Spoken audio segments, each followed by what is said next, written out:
कोलकाता अपनी vibrant culture और intellectual spirit के लिए जानी जाती है। खुद को एक ऐसे चिलिंग क्राइम से जूझता हुआ पाया जिसने शहर को हिलाकर रख दिया। एक यंग डॉक्टर जो अपने पेशेंट्स के लिए प्रॉमिस और डेडिकेशन से भरी थी, रहस्यमय परिस्थितियों में गायब हो गई। कुछ दिनों बाद उसकी लाइफलेस बॉडी मिली, जिसके ऊपर रेप और मर्डर के डरावनी निशान थे। यह न्यूज़ जंगल की आग की तरह फैल गई, जिससे डर और गुस्सा दोनों ही बराबर मात्रा में भड़क उठे। माता पिता ने अपनी बेटियों को और करीब से थाम लिया और शहर पर एक असुरक्षा की भावना छा गई। ऐसा घिनौना कृत्य कैसे हो सकता है, और इसने कोलकाता में महिलाओं की सुरक्षा के बेर में क्या कहा। पीड़िता, जिसका नाम उसके परिवार की निजता के सम्मान में गुप्त रखा गया है, एक पीढ़ी की उम्मीदों और आकांक्षाओं का प्रतिनिधित्व करती थी। वह एक बेटी, एक दोस्त और एक कुशल चिकित्सा पेशेवर थी, जिसने अपना जीवन दूसरों को ठीक करने के लिए समर्पित कर दिया। उसकी नृशंस हत्या भारतीय समाज में महिलाओं की भेद्यता की एक कठोर याद दिलाती है, यहाँ तक कि सम्मान और अधिकार के पदों पर आसीन महिलाओं की भी। यह मामला जीवन के सभी वर्गों के लोगों के साथ गहराई से जुड़ा, सामाजिक और आर्थिक बाधाओं को पार करता हुआ यह न्याय के लिए एक नारा बन गया, जवाबों की मांग और सुरक्षित भविष्य के लिए एक याचना बन गई। शुरुआती सदमा और अविश्वास ने जल्द ही दुख और क्रोध की एक सामूहिक भावना को जन्म दिया। लोग सड़कों पर उतर आए, अपराधियों के खिलाफ त्वरित कार्रवाई और डॉक्टर के लापता होने और हत्या के आसपास की परिस्थितियों की गहन जांच की मांग की।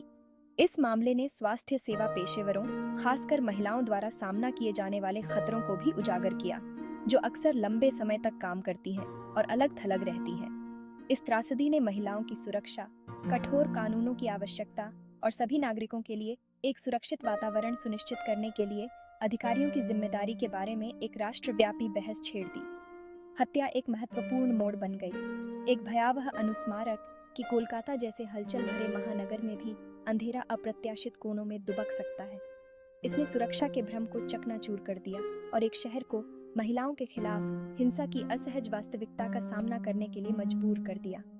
यह मामला एक अलग घटना होने से कोसों दूर एक गहरी जड़ें वाली सामाजिक समस्या को दर्शाता है, जिस पर तत्काल ध्यान देने की आवश्यकता है। यह एक जगाने वाली कॉल थी, आत्मनिरीक्षण के लिए एक याचना थी और बदलाव के लिए एक उत्प्रेरक थी। जैसे ही शहर युवा डॉक्टर की हत्या के सदमे और दुख से जूझ रहा था, जांच केंद्र स्तर पर आ गई। मामला, जिसे शुरू में स्थानीय पुलिस ने संभाला था, जल्द ही भारत की प्रमुख जांच एजेंसी केंद्रीय जांच ब्यूरो को स्थानांतरित कर दिया गया। सीबीआई को शामिल करने के फैसले ने अपराध की गंभीरता और जनता की पूरी और निष्पक्ष जांच की मांग को दर्शाया। सीबीआई, जो हाई प्रोफाइल और जटिल मामलों को संभालने में अपनी विशेषज्ञता के लिए जानी जाती है, ने पीड़ित के अंतिम चरणों का पता लगाकर अपनी जांच शुरू की। उन्होंने सीसीटीवी फुटेज की जांच की, गवाहों का साक्षात्कार लिया और अपराध स्थल से एकत्र किए गए फॉरेंसिक साक्ष्य का विश्लेषण किया।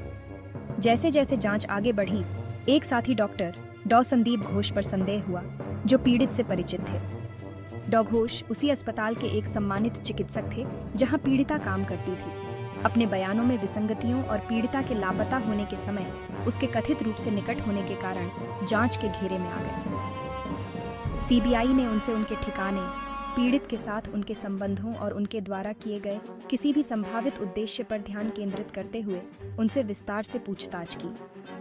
डॉ घोष की संभावित संलिप्तता की जांच जारी है और वह मामले में एक प्रमुख संदिग्ध बने हुए हैं। सीबीआई घटनाओं की एक स्पष्ट समय रेखा स्थापित करने और अपराध में डॉ घोष की कथित भूमिका की सीमा निर्धारित करने के लिए फोन रिकॉर्ड, डिजिटल फुटप्रिंट और गवाहों के बयानों सहित सावधानीपूर्वक सबूत इकट्ठा कर रही है।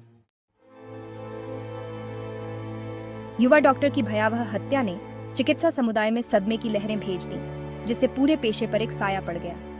इंडियन मेडिकल एसोसिएशन, जो भारत में डॉक्टरों का सबसे बड़ा संगठन है, ने अपराध की कड़ी निंदा की और पीड़ित के लिए त्वरित न्याय की मांग की। आईएमए नेतृत्व ने पीड़ित परिवार के साथ एकजुटता व्यक्त की और हर संभव तरीके से जांच का समर्थन करने का वचन दिया। शुरुआती निंदा से परे, इस मामले ने चिकित्सा समुदाय के भीतर स्वास्थ्य सेवा पेशेवरों, खासकर महिलाओं की सुरक्षा के बारे में एक व्यापक बहस छेड़ दी।